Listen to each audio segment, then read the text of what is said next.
রাজধানীর প্রচারণা একটু দেখে নিতে চাই সরাসরি। আমাদের সহকর্মী ধ্রুব ইকরামুল এই মুহূর্তে বাড্ডা এলাকায় আছেন, তার কাছে যাচ্ছি। ধ্রুব, একটু জানতে চাই ধ্রুব আপনার কাছে যে রাজধানীর প্রচারণা আজকে মোটামুটি শেষ রাত প্রচারণার, প্রার্থীরা কেমন কাটাচ্ছেন তাদের এই সময়টা?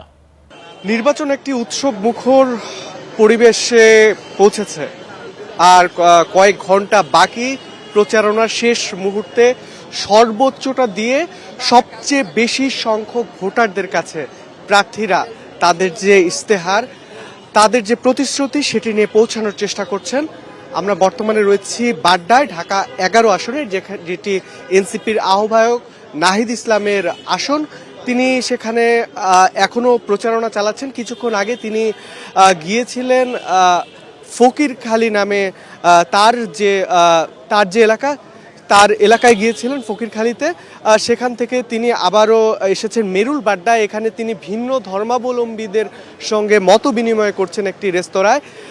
তো সেখানে তিনি কথা বলছেন এবং একই সঙ্গে বাইরে কিন্তু প্রচারণা চালাচ্ছেন ছাত্র শক্তির, অর্থাৎ এনসিপির যে স্টুডেন্ট উইং, সেটি ছাত্র শক্তির যারা রয়েছেন। আমার সঙ্গে রয়েছেন ছাত্র শক্তির সেক্রেটারি আবু বাকের মজুমদার।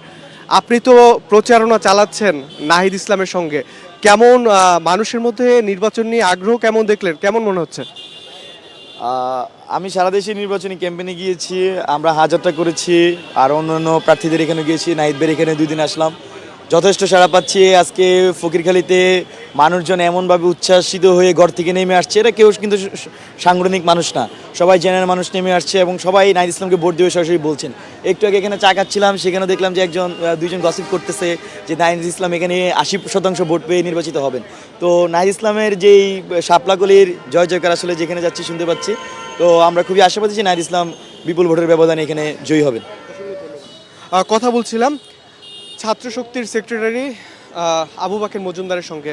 এই নাহিদ ইসলাম, যিনি জুলাই অভ্যুত্থানে 1 দফার ঘোষক, তাকে নিয়ে তারা ব্যাপক আশাবাদী যে তিনি এই আসনের পরবর্তী সংসদ সদস্য হতে যাচ্ছেন। আর সেখানে আর কয়েক ঘন্টা। ধ্রুব, অনেক ধন্যবাদ আপনাকে।